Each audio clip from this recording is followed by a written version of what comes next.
stones? Have. Samesies! I'm breaking down Brooklyn Nine-Nine episode by episode. Here's 99 things you missed in Season 1, Episode 16, The Party. We start with Hitchcock getting soundly beaten at checkers, resulting in him throwing in the towel very quickly. And for some reason, Jake has what looks to be brain scans open on his monitor. Kevin Costner requests your presence at Raymond's birthday party. Who's Kevin Costner? Is he the star of Dances with Wolves? Dances with Wolves does feature Kevin Costner, as well as Brooklyn Nine-Nine stunt coordinator Norman Howell. We're invited to the captain's birthday party. Oh? I can't wait to see the inside of Raymond's house. I bet it's Beauty and the Beast fancy. The first musical reference since Episode 5 doesn't distract me from Boyle's watch still being wrong. No, it's probably just an empty white cube with a USB port in it. It probably shouldn't have taken this long, but here's a robot captain counter. There's very little street parking, no gifts, no singing of happy birthday. I'll talk about it in more detail later, but the actual filming location does have a lot of street parking. Should be fun. He so doesn't want us there. Yes, he does. It was kind of a last-minute invite. Gina's copy of Women of the Four Winds is back after disappearing last episode. It being a story of trailblazing women fits her character, but it being a book kind of doesn't, so my theory is it was a gift from Holt. He thinks we're going to embarrass him in front of his husband, which frankly is insulting. Replaying this shows just how intentional the flip was, and it's also another instance of Jake's preposterous diet. All the orange soda spilled out of my cereal. As I mentioned in the last episode, I want to try all the weird food of the 9-9, so I think I'll do it as a special for 20k subs. So if you haven't already, please consider subscribing. It costs you nothing, and I will send you a kiss. Happy birthday, you sly old fox. How many spankings is it this year? This is an actual tradition, but only in the US. From what I can tell, it has no agreed upon origin, and has largely been replaced with a punch for each year instead. I'm not sure you and Kevin will get along. I will guarantee you that by the end of the night, Kev and I will be best friends. After being introduced last episode, we get another trademark Peralta guarantee. BAM! In this box is every grisly crime the 9-9 has worked in the past 8 years. For the first time in the series, the break room whiteboard hasn't changed between episodes, which is great news for Cousin Roman. Civilians love juicy cop stories. I call that murder where they strung fishing wire through 3 guys. Mythbusters confirmed being cut in half by a wire on detention isn't really possible, but Jake's wording makes me think it was done kind of kebab style, which there are no recorded cases of. Also, this comment seems very poignant. We solved that together. Well, tough Tatros, I called it. This line actually haunts me. Both the subtitles and wiki have this line listed as Tough Tetris, in obvious homage to the 80s classic, but as an expression, I couldn't find any recorded uses outside of this episode. Personally, I can only hear it as Tough Tatros, which does actually have a mention in a Good Place fan blog. Let me know in the comments what you hear. Is it Tetris, Tatros, Ford Taurus? Kevin and I will be duetting Roll It in the Deep. Andy Samberg's SNL tenure is again relevant to the series, as he starred in a 2008 episode featuring Adele as a musical guest. Emergency squad meeting, briefing room, 2. We get a, dare I say, brief edition of Briefing Room Whiteboard Details, as the only visible case is an assault on Mary Ann Walters by a Caucasian male that's being investigated by Rosa. It happened on Bedford Avenue, which is in Brooklyn, but not in the precinct. You also see Hitchcock is investigating the murder of someone with the surname Ghosh, which, fun fact, is actually Caleb from Prison's last name. Finally, the handwriting of adult parties changes between shots. I believe they're called orgies. No look 5. Everyone here needs some instruction on interacting with grown-ups. If the Adele connection wasn't enough, this scene also links to SNL, as Mike Schur revealed it was inspired by his experience trying to get the writers to dress and act properly for a formal event. In high school, I was voted most appropriate. Ooh, self-burn. I couldn't find a real example of this, so here's what I imagine the rest of the squad's superlatives would have been. No staring at your phones, no rolling in 2 hours late, and no shorts. What about dress-up shorts, for instance, the kind Jen Aniston might wear? Dress-up shorts do exist, however they're largely worn by dudes and look bad. I put like 7 A's in that. Gina is right though, Jen Aniston did kind of pull them off. Those are still shorts. No shorts. We later learn Holt has an affinity for a different kind of shorts. We've never even had a fight. Our only close call was when Jake didn't know who Will Shorts was. Really? This is who you want to be with? I mean, next thing you're gonna say is we can't be late. That's like the first thing I said. The first thing Terry said was actually to not stare at their phone. This establishing shot is of the Brooklyn Bridge, appropriately facing towards Brooklyn. This neighborhood's amazing. The neighborhood in question is St. James's Park in LA. Keep it in your pants, Santiago. I specifically said no shorts. Sarge, it's not my fault. You said so many things about shorts, I got confused. Terry only said shorts 3 times, with the first and last following the word no. Man, did I screw the pooch? Screw the pooch is something of an etymological rabbit hole. It apparently acts as a sanitized version of the phrase fuck the dog, which itself comes from soldiers in World War I describing time-wasting behavior. In a crazy turn of events, the first use of screw the pooch specifically was to chastise John Rawlings, who would go on to work on some of the first spacesuit prototypes at NASA. Where have you been? I had to stop and get some wine. For a split second, we can see a bottle from the same Walker Landing winery I talked about in episode 1. The show it comes from was cancelled in 2011, so I'm guessing its props have just been recycled into other shows. I'd like your finest bottle of wine, please. That will be $1,600. While the most expensive wine ever sold was priced at around $500,000, this This exact price point was enough to spark a discussion about reviewer ethics in 2006. I'd like your $8-ist bottle of wine, please. Samesies! While I'd expect this from most of the squad, the fact that both Amy and Charles got hot cheap wine feels very out of character. This extra rotates in the cuts. I trust you found my homies at the location. Surprisingly, it was. I found the house number from another episode and got a list of every address in LA that includes it. Of the 40-something on there, it was actually the first in the list. Detectives. Meet my husband, Kevin. Kevin is played by Mark Evan Jackson, who was featured in other Schur projects such as Parks and Rec, Man on the Inside, and very prominently in The Good Place. I'd also be remiss not to mention his one-episode appearance in Better Call Saul. They initially wanted a gay actor to play Kevin, but struggled to find someone fitting, as most people in the right age range still weren't open about their sexuality. And look, he brought us some wine. Drink. This is legally called wine drink. Specifying this means it likely has an alcohol content below 8.5% and thus can't legally be sold as wine. You know, I worked a double homicide on this block a couple years ago. The details will astound you. Yes. Jake is stepping on my toes here, as details in this show are kind of my whole thing. Our home has a no shop talk policy. These glasses look to be from shots of gazpacho, which later become the focus of a bet by Jake. Actually, Ray and I met over the phone. As I mentioned previously, Holt is very outspoken of his dislike for this nickname. While he could be making an exception for his husband, the show establishes very different pet names for them in a later episode. Ray was a source for an article I was writing for The New Yorker. This is the first of many New Yorker mentions that act as product placement throughout the episode. His answers had me in stitches. There's no one funnier than Ray Holt. This character's name is Lawrence, and he's played by Jim Hoffmaster, our second Better Call Saul alum of the episode. So, Kevin, I hear you're a professor at Columbia? That's right, yes. I head the classics department. This follows on from last episode's ancient Greek themes, as does the painting behind Holt. And Kevin's job description is unrealistic, as Columbia doesn't have single department heads. The university connection is very fitting, as this was filmed just down the road from St. Mary's University in LA. Zeppelin, Hendrix, Die Hard. Total classics head over here. Boyle, what happened to your shirt? I spilled a wonderful winter salsa. A winter salsa differs from standard salsa as it usually consists of excess vegetables from harvest that have been frozen for preservation. Better Call Saul viewers will also know that salsa stains can be washed out with club soda. Wear my shirt. I was going to take it off anyway. Hitchcock. Very close call on the Hitchcock shirtless counter here. Take my sweater. Fits really well. Similar physiques. This is the first of many times Boyle favorably compares himself to Terry. Party huddle stat. Okay, gang. It's odd to hear them referred to with gang, considering just how often they're described as the squad. A native English speaker referred to Captain Holt is hilarious. Kind of a nitpick, but while this was implied, no one directly referred to Holt as hilarious. I am flummoxed. Well, I'm doing fine. Raymond, those slacks are a knockout. We play to our strengths. You know everything about food. That's all you talk about. Amy, you studied art history. This was actually mentioned briefly in episode 2. I studied art history too. Also not interesting. Holt has a copy of Powers of Mind by Adam Smith, which kind of foreshadows Gina's antics. Hitchcock, talk about nothing. Rosa, stick with Gina. Make sure she doesn't steal anything. Too late. Here is a much-awaited update on Gina's list of crimes. Kevin mentioned The New Yorker, and I've totally read that. Jake is reading the November 4th, 2013 issue, and this contradicts him claiming he hasn't been to the dentist in 8 years.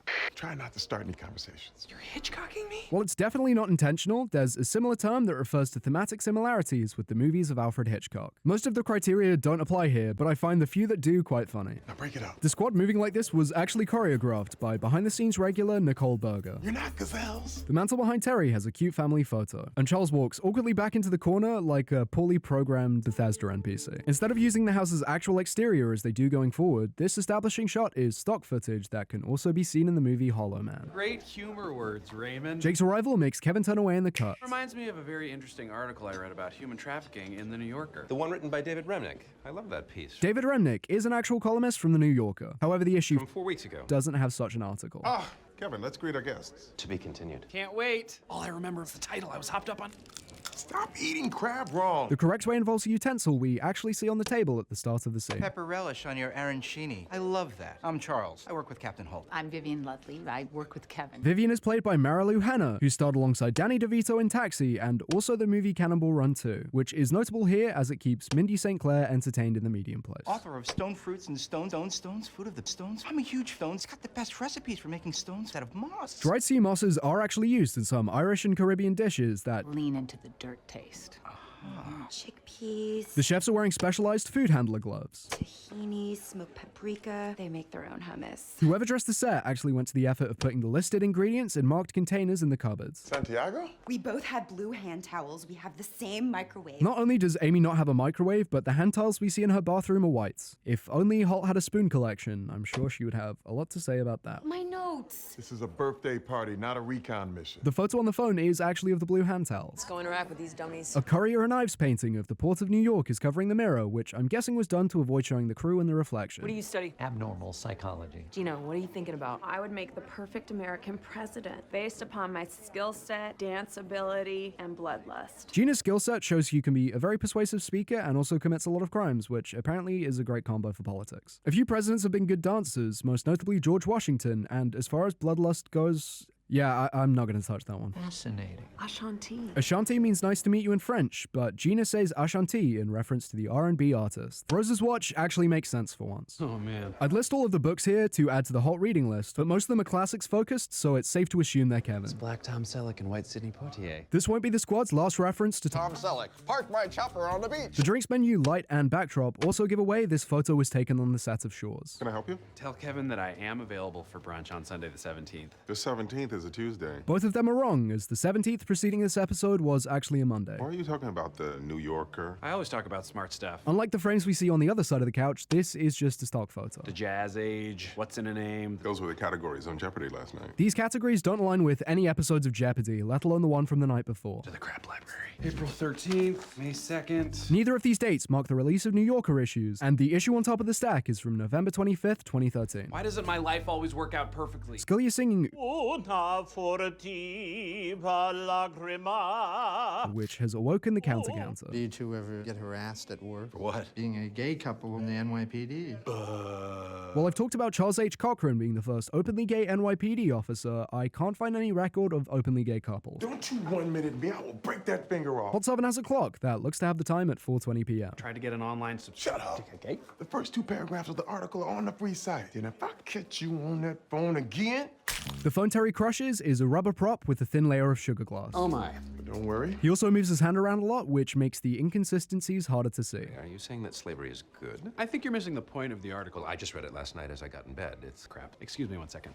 My last meal on Earth. Ortolan. This understandably controversial meal is made by force-feeding a French songbird and drowning it in brandy before cooking and eating it whole. As Vivian points out, It's illegal to consume ortolan. due to being inhumane and significantly decreasing the bird's population. She also comments, The beak, very crunchy. despite the head often not being consumed. You're not seeing anyone? There's nobody in my life. Sort of a sad thing to wink about, I realize now. Charles clearly didn't learn from his mistake in the Ebony Falcon. Wait, why did I high-five that? Are you supposed to be babysitting Gina? Doesn't need my help. This line is kind of funny, as Rosa was just a few seconds ago. I'm thinking about one thing. Richard Dreyfuss hunkered over, eating dog food. Gina could be referencing Down and Out in Beverly Hills, in which Dreyfuss's co-star eats dog food. Complete overlap of ego and id. It's been theorized, but I never thought I'd see it. Freud defines 3 main components of the human psyche: id, which consists of unconscious desire; superego, which consists of conscious morality; and ego, which essentially mediates between the two to reach a decision. Essentially, a psychologist is saying Gina's decisions are piloted completely by her base desires, regardless of what may or may not be perceived as correct. However, I am not a psychologist, and I'm sure people smarter than me will correct me in the comments. Choosing the coat room as the setting here mirrors his confession to Rosa in The Date. Chewing this shiso leaf. It'll give our kissing umami flavor. Shiso leaves are used mostly in East Asian cuisine for their umami or savory tones. More importantly, does this mean Boyle was just carrying one in his pocket like the whole time? Does he always carry one? What else is this small man carrying? So, sir, pop. I'm sorry? Microwave. Hummus. I'm sorry? Thoughts? No. I'm sorry? Wait. Hummus. If you'll excuse me. Yeah. No.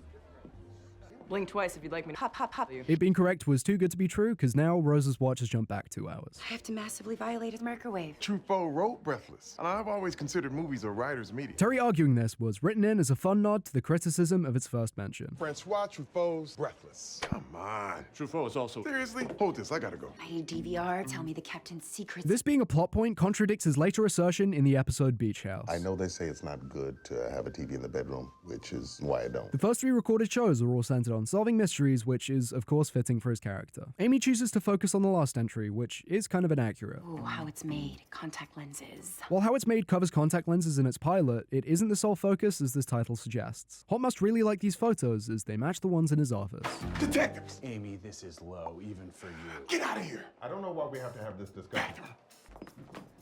Why are you upset with me? Oh no, allergies. This is Cheddar's first on-screen appearance. There doesn't look to be a litter tray or pee pad of any kind in the bathroom, but I assume that's because Cheddar is fully toilet trained. Holt likely kept him in there to prevent the allergies he learned Amy had a few episodes prior. This would also explain how he deduces who's in the bathroom so quickly. Santiago, are you hiding in my bathroom? No. Occupied? Well, this has been a stinky 12 hours. Jake is spot on, as it's been almost exactly 12 hours since the last time check. Well, as soon as he unveiled his no cop talk policy, I was sunk. He spent the last 30 years with a cop. Maybe he's sick of hearing about it. Santiago, you brilliant bastard. You figured it out! The 2-hour jump is a bit much, as driving there from the precinct should only take about an hour. Hello again. Not only does Kevin have the copy of Beowulf mentioned earlier behind him, but he also has Terry's painting of Holt from ME time. I'd like to tell you about a case I solved. The case of the no cop talk policy.